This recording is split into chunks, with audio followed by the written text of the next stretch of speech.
Hi, welcome to Go Tell Mom. I'm Dianna Kelly, and I've been momming for several decades, including tending my fur babies, kids I gave birth to, kids I mentored as a broadcaster and college instructor, my kids' friends, and my friends. I'm not a psychologist or doctor, but I do know how to dig up advice from those who are, and that's what I'll share with you. If you have something to share with me, remark, comment, question, please comment below.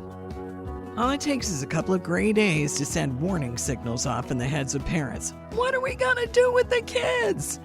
When I was a kid, Mom made us play outside for at least part of the afternoon after school, and more than that on weekends. Fresh air is good for us, she'd say, until it started snowing in November. Today's parent says it's not fun being cooped up, but with a little bit of effort, you can create some fun things to do at home to help pass the time and make some wonderful memories. The trick is to be prepared. When I was growing up, we had what Mom called the utility room just off the kitchen. The washer and dryer were in there along with the vacuum and Mom's endless shelves. Seriously, Mary Poppins' carpet bag had nothing on her. Watercolor paints? Check. Reams of poster board? Check. School glue? Check. It didn't hurt that Dad was an artist and Mom sewed most of her own, my sister's, and my clothes, and had a button box that was a foot deep. Today's parent points to ordinary items that can be transported into something fun, like having kids zoom around in cardboard race cars, or using boxes to make a cardboard dollhouse. Have to admit, I built one of those when I was a kid, and it provided me with hours of entertainment. My son, on the other hand, was all about building cardboard villages. Some rainy days would go into the attic where Mom stashed clothes from years ago. We're talking my grandmother's era. We had petticoats, funky hats, Dad's Letterman jacket, even Halloween costumes Mom had made. And wigs, and what Mom called her hooker shoes. It was hilarious. We'd dress up and play characters and had a great time. I suppose if you did it now, you'd have to post pictures or videos on social media, which would be really fun. Or just create your own movie night and add popcorn. You might want to use a rainy day to strengthen communication with your kids, and we don't mean with chores. Happy Mom Hacks suggests making up games to play with the kids. It's a great way to start a conversation with them. Go around the table and see what each of you would rather do. Then find out why your crew would rather eat a worm instead of a beetle. Or play Minute to Win It with games and activities that need to be completed in 1 minute. Maybe have a prize or make a crown that the winner gets to wear. If you're loaded up with board games in your closet, and we always were, now's the time to get into that massive Monopoly game or a Scrabble marathon. I swear, part of my kids' extensive vocabulary was built with those tiles. When I moved a couple of years ago, I realized I left a lot of those games behind. So I went to Goodwill and to thrift stores and restocked. We break them out every holiday. With younger kids, creating indoor treasure hunts can be fun. Make up clues and hide small prizes around the house. Happy Mom Hacks suggest escape room games where kids read a thrilling story while they try to solve puzzles and complete challenges to escape the room. Or read books together as a family. Each family member can take turns picking a book to read aloud. Get really dramatic with the stories. Tracy Bressler, the crazy outdoor mama, adds there's something to be said for finding ways to make lemonade out of lemons, or actually finding fun things to do in the rain or the snow. My mom would send us out in the snow when we were just seeming to have a little too much energy to stay inside. We'd build snow forts and ice castles and stage snowball battles. If precipitation's milder, Stacy suggests doing some mud art, using mud as paint. Just don't put it on the fridge afterwards. Or leapfrog between puddles, or do a rainy day scavenger hunt, where you have to find items like rain on a leaf, or a worm, or something that floats in a puddle. I've always been a gardener, and for me the best time to plant is in the rain. Get the kids in the action, and hose them off after they plant their favorite flowers in the goop. Of course, there's only so much time you can spend outside when the weather's nasty. It's always fun to come inside and warm up with hot chocolate, or buy baking cookies, and have another family bonding moment. Just make sure everyone understands about the need for baking mittens. Coming up next, I'll be joined by my friend and colleague Sheri Waltz, who's the queen of planning for the unexpected. we're talking about kids being stuck inside. I don't know about you, but when mine were little, they had all sorts of gadgets they play on and all that, but they also like board games, and we'd be playing a ton of board games when they were inside so they wouldn't be bored. But I think it's really a good time to break out the imagination and do something fun. What do you think? Oh, definitely. I mean, I'm not a very competitive person, so games were never a strong point on my end personally, but we did a lot of arts and crafts. So when it was too wet or too snowy or too hot or too cold, right. Exactly. we did a lot of arts and crafts, and we made a lot of things. And of course, just being a hoarder that I am, I'd always have a ton of craft supplies and a ton of things that we could just pull out and do. And I'd always save, different things that would be really good to do someday. Yeah. And then I kind of had a someday folder, type of thing. Yes. And I would be able to pull it out. That was before the advent of Pinterest and all those other wonderful boards that would have been so fabulous to have with little kids. I know. But I would pull things from the magazines that I would subscribe to, and I had a little folder set up of things that, of course, I would have all the stuff to do. Yeah. And then we would do those things. We had a utility room growing up. I grew up in this old house. It was built in 1917. So there's a utility room that was off of the kitchen, and the washer and dryer were in there. But Mom would store not just the vacuum and the ironing board, but she also had, and my dad loved building stuff. So this was great. She a whole bunch of shelves that she would put for her arts and crafts stuff, because Mom was really into crafty things, but she also sewed a lot. So we had a button box that was a foot deep, and we'd be digging through that on rainy days and doing something creative, arts and crafts. And she had baskets all over the place with things and my dad was an artist, so we'd have all kinds of paints. My dad would once in a while get one of those sketch pads for us, so we each had one to do things on, and he encouraged us to do artsy stuff too. So we'd have a day that we'd be sketching stuff, and and lots of Elmer's glue. Always had Elmer's glue, so we'd be gluing buttons to things too. We'd sketch something and glue a button or glue some sort of bugle bead or something on there that came from Mom's box. But it was fun. I mean, it was really a creative thing for us to do, and generally we didn't get in fights when we did that. We might get in fights over Monopoly, but not when we were doing something like that. Yeah, like I said, we weren't big on the board games. One year, my sister for Christmas gave us, those plastic rolling carts that have all the drawers, and she filled it all with different arts supplies, so from glitter to things to glue, pom-poms, pipe cleaners, just every drawer. And then again, this was Pinterest and all that. So, and then it was a book of 101 arts and crafts things to do, and it was just really nice. It was such a great gift. It really was, and all contained, and everything had containers and had a place, and it was really nice. I still have it to this day, although most of the stuff in there now isn't necessarily what she originally put in there. But things have changed a little bit. But I still have kept a lot of the stuff that she has given us over the time in there. It was just a really good gift because it was on wheels, and we could just wheel it out and be like, okay. And then we'd open up the book, and it would be like, okay, which one, find what you want to do, and do that. And so that worked out really well. Yeah, that's always fun to have something like that. We would do things. Actually, my mother would send us outside sometimes during bad weather, because she was big into this outdoors thing, and I think it was just to get us out of her hair. But we'd have to be outside for at least an hour. That was her thing, fresh air and all that, even in the snow. So we'd go out there, and we would be building snow forts and snow castles and all that, and of course that would lead to a snowball fight.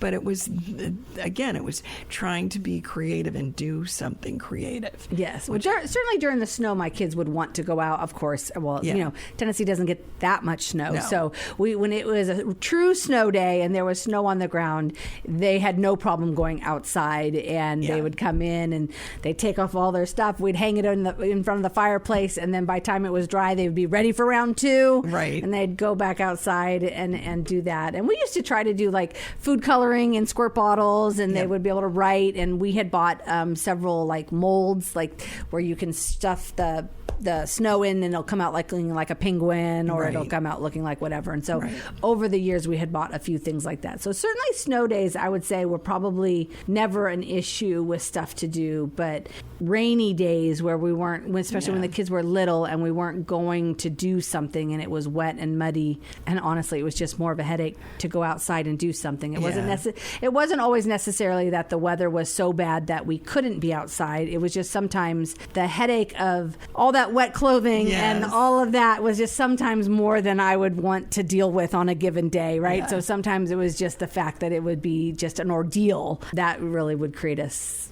to want to be more creative in the house. Yeah. We would do things like we would have a fire in the fireplace, and we'd tell ghost stories. Oh, how fun! Yeah. Well, we had a ghost in our house, actually, depending on your belief system or whatever. But yeah, so telling ghost stories was, and the scarier the better. Yeah. My brothers could get particularly gory, because he loved to peek around the corner and go boo. Yeah, we'd all kind of get into that, but that was one of the things that we did that was kind of creative and fun.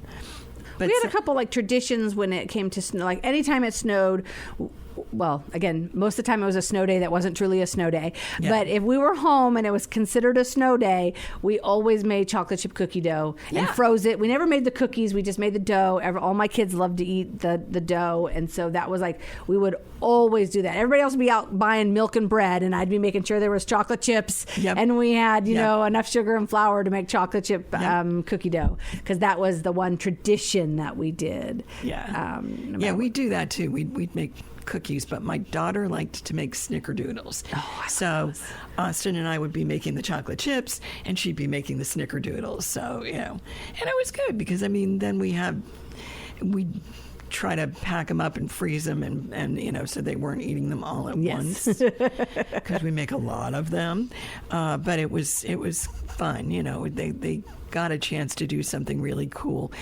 Or if I got really brave and I had enough mixes in there, because I can't make them by myself, but gingerbread men, or something like that, where you could cut them. And we always had a bunch of sugar cookie stamps that you could, that you'd be able to stamp out things like that, like a snowflake. Well, not so much a snowflake, but like a star or things like that the kids could decorate, and they'd get into We never thought about doing that. I guess for us that's always a holiday event, but that would have been super smart, because that would have kept them entertained and busy. I don't know, that would have been so smart to do. I never really thought about that. Yeah, I don't have all that many tricks in my hip pocket when it comes to things like that, but between that and Scrabble, they'd be okay, because my mother-in-law was a Scrabble demon, so all the kids got into it.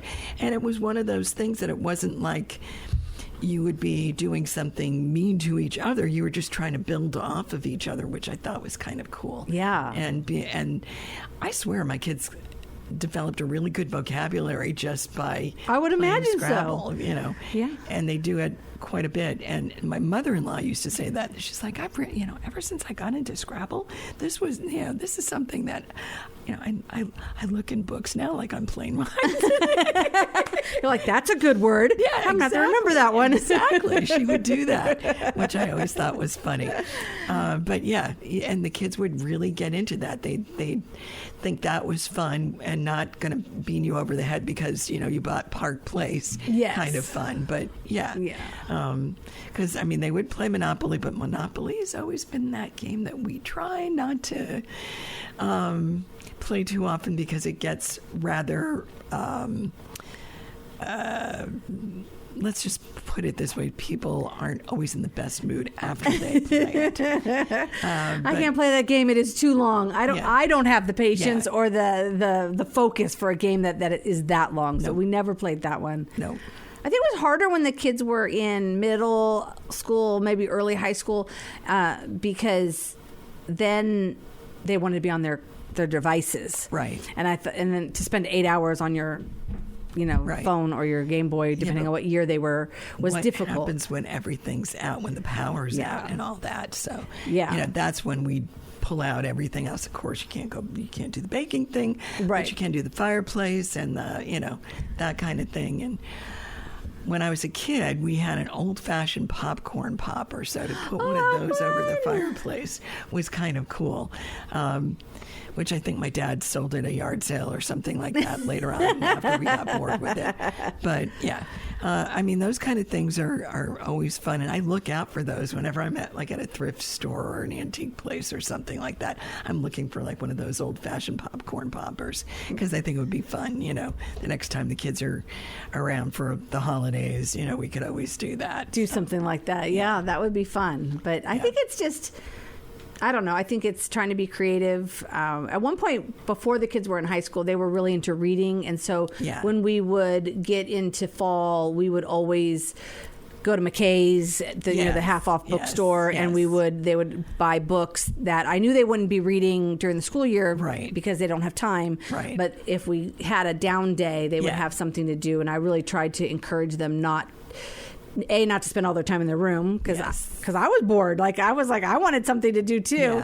But more importantly, I was always worried about just them being on their device all day. But when they were little, it was, I guess, harder, but also more fun. So it was a split. It was harder to keep them entertained because they were looking at me to be the entertainment director, about what was happening.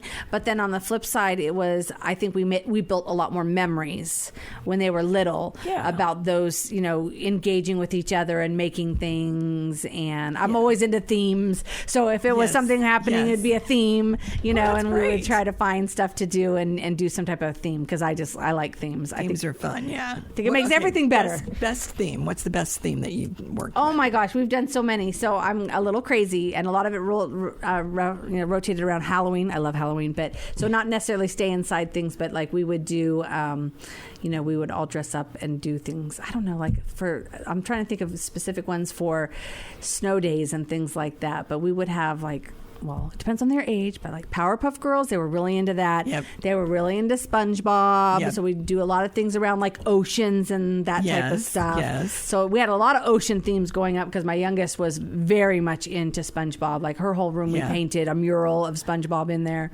My son was like that too. Yeah. And then my older one was into Strawberry Shortcake. So that didn't translate to a lot of themes though, but she had a mural in her room too. But definitely a lot of ocean, cowboy, nature, those types of things, and we would just do activities. Of course, bingo was always a big one because I would bring out M&Ms and then they could eat, M&Ms as they were playing bingo and use those as the bingo markers. So I would say that there was kind of like a traditional, like what we would do. Like there's always coloring pages as long as there was power. So you could print things off of the internet. So you could always have coloring pages. You could always do bingo. You could always do a word search. Right. We would try to find something on television to watch on the nature show or whatever that was around whatever that theme was.